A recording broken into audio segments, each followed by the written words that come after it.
राम जी के जन्म की कथा का संबंध नारद जी के श्राप से अनेकों कारण हैं, समय का अभाव है, इसलिए मैं आपको संक्षेप में सुनाऊंगा।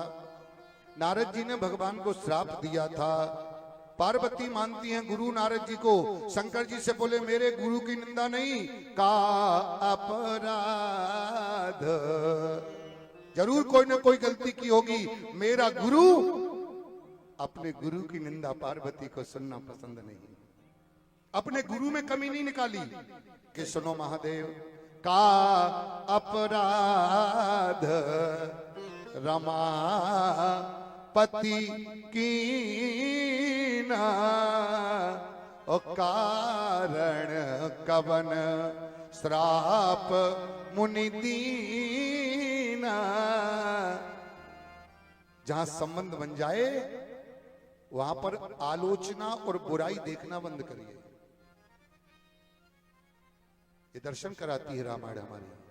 जिससे भी आपका संबंध जो भी है, जहां संबंध बन जाए पर उसकी आलोचना और उसका तिरस्कार या उसकी बुराई सुनना पसंद नहीं। पार्वती ने सुना कर चुप रहिए, का अपराध, भगवान विष्णु की गलती रही होगी, क्योंकि गुरुदेव मुनि नारद ऐसे श्राप नहीं दे सकते हैं। जिससे संबंध बन जाए, जिसको अपना मान लिया, उसमें कमी देखना बंद करिए। ये गुरु निष्ठा की पराकाष्ठा है। एक बात कहूं, ये जो राम कथा हो गई ना, ये गुरु आज्ञा और गुरु निष्ठा का परिणाम है। कोई तैयारी नहीं, कोई प्लानिंग नहीं, कोई विचार नहीं, यूं ही कुछ बात आई मन में, बस ये हुआ कि जिनको मैंने बोला उन्होंने गुरु की आज्ञा मानकर मना नहीं किया, और इतना बड़ा यज्ञ, इतना बड़ा आयोजन आज यहाँ पर हो गया। ये केवल गुरु निष्ठा का परिणाम दिखाई पड़ रहा और कुछ नहीं है। यहाँ पर राम जी की कृपा है, रघुनाथ जी की कृपा है, हनुमान जी की कृपा है, माँ भवानी की कृपा है, लेकिन इसमें गुरु की आज्ञा को वो 8 लोग टाल नहीं पाए। क्या राम जी की इच्छा रही होगी? ये गुरु निष्ठा का परिणाम है। बरुआ सागर जैसे नगर में यज्ञ हो गया, ये भागवत राम कथा सुनने को आपको मिल गई, ये आपका सौभाग्य है। और मैं विनोद चतुर्वेदी जैसे गवार को इस रामचरितमानस की पोथी ने मुंबई, दिल्ली, कैलकाटा और अब मेरा अपना नगर ये बरुआ सागर, ये बुंदेलखंड के हम वक्ता हैं, और मुझे बुंदेलखंड में कथा कहने में बहुत आनंद आता है। ये सच्चाई है। मैं भले ही दिल्ली जाऊं, मैं मुंबई जाऊं, लेकिन जो बुंदेलखंड में आनंद आता है, क्या बात है साहब। पूछा क्या अपराध किया था भगवान विष्णु ने? मां भवानी कहती है भगवान ने अवश्य कोई अपराध किया होगा, तभी गुरुजी ने आशीर्वाद दिया। तो ये कथा ऐसी है क्योंकि आप लोग इतने मन से कथा सुन रही हो, और ये समाज के प्रतिष्ठित लोग मैं देख रहा हूं उसको सोफों पर, कुर्सियों पर। आप ये मत क्या मानिए, करते हैं मेरे राघव। अपनी उपलब्धि मानोगे तो अभिमान जगेगा, तनाव बढ़ेगा, सब प्रभु पर छोड़ दो। ये करते हैं मेरे राघव और मेरा नाम हो रहा है। प्रभु आपकी कृपा से सब काम हो रहा है। प्रभु आपकी कृपा से सब काम हो रहा है। करते हैं मेरे राम जी, करते हैं मेरे राम जी, मेरा नाम हो रहा है। मेरा आपकी कृपा से सब काम हो रहा है। ये भाव मन में रखोगे तो अभिमान नहीं जगेगा। नारद जी को घमंड हो गया कि मैं इतना विजयी हूं, मुझे तो क्रोध भी नहीं आया। शंकर को तो क्रोध आ गया था, मैंने तो क्रोध को भी जीत लिया और काम को भी जीत लिया। ये भ्रांति हो गई। सीधे कैलाश पर्वत पर भगवान शंकर के पास पहुंचे, बोले महादेव की जय हो। महादेव जी बोले आओ नारद जी, क्या बात है? अरे बोले कामदेव आया था। बोले फिर? बोले सही कर दिया। क्या मतलब? बोले हरा दिया। शंकर जी समझ गए कि इनकी डायबिटीज बढ़ गई, बीमारी कर रही हो गई। शंकर जी समझ गए ये तो बीमार बन के आया है। शंकर सोच रहे थे ये राम कथा सुनाएगा, पर ये तो काम कथा सुना रहा है। बीमारी लग गई, अब ये बीमारी से बचेगा कैसे? शंकर जी बोले अरे नारद जी क्या बात है, तुम्हारे सामने ऐसा थोड़ी है। बोले काम करो। बोले क्या? बोले तुम जरा ब्रह्मा जी के पास चले जाओ, अपने पिताजी को भी बता दो। और ब्रह्मा जी के पास पहुंचे। बोले पिताजी। ब्रह्मा जी बोले क्या बात है? बोले हरा दिया। बोले कैसे? बोले उल्टा कर दिया।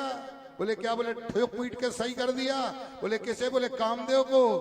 ब्रह्मा जी बोले इसे तो बीपी भी हो गया, पहले केवल डायबिटीज थी, इसको बीमारी बड़ी लग गई।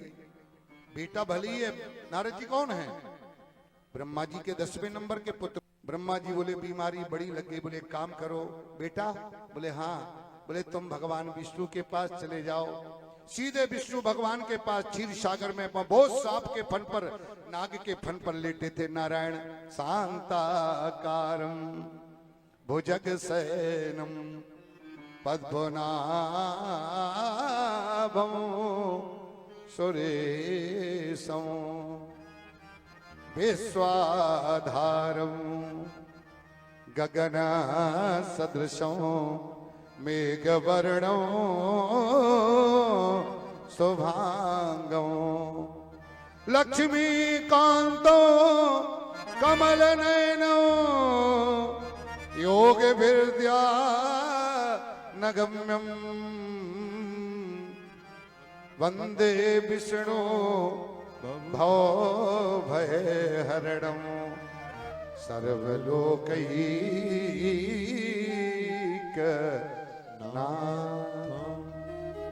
नारायण की जय हो। क्या बात है नारद जी? बोले हरा दिया। बोले हरा दिया। बोले किसको? बोले कामदेव को। और बोले गुस्सा भी नहीं आया? शंकर जी को तो गुस्सा आ गया था। अरे विष्णु भगवान बोले इसे तो कैंसर हो गया, बड़ी बीमारी हो गई है, ये लाइलाज बीमारी है। अगर मैंने इसकी बीमारी को ठीक नहीं किया, ये मेरा भगत है, ये नारायण नारायण जपता है। भोले बाबा भी नारायण जपते हैं, ये भी नारायण नारायण जपते हैं। हमें इस भगत को बचाना है।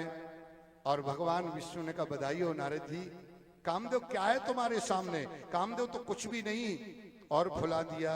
अब तो घमंड में चल पड़े। भगवान विष्णु ने माया का नगर बना दिया एक, और उस नगर के राजा का नाम है शील निधि राजा। एक सुंदर बेटी भी भगवान ने माया से बना दी, राजा की बेटी बनी, उसका नाम है विश्व मोहिनी।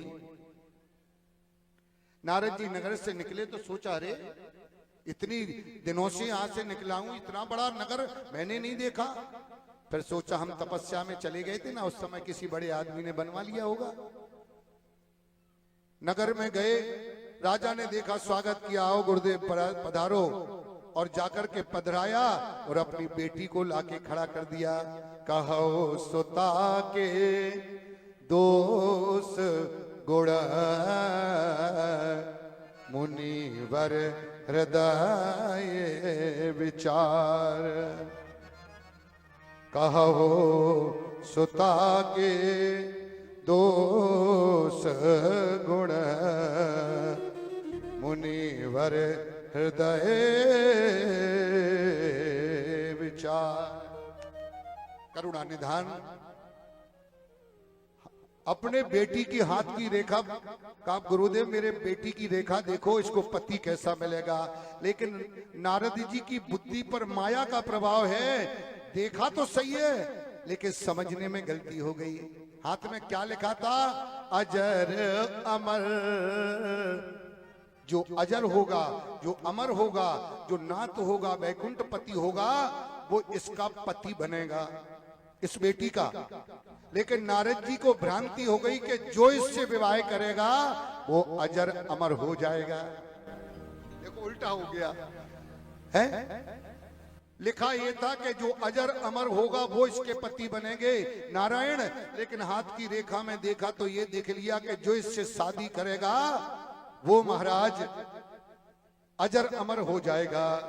सोई महाराज बस प्रणाम किया, बोले गुरुजी रुको विदाई ले लो। बोले नहीं, ऐसा अंकुर फूटा कि अगर इस बेटी से मेरा विवाह हो जाए, बस यहीं से गड़बड़ हो गई।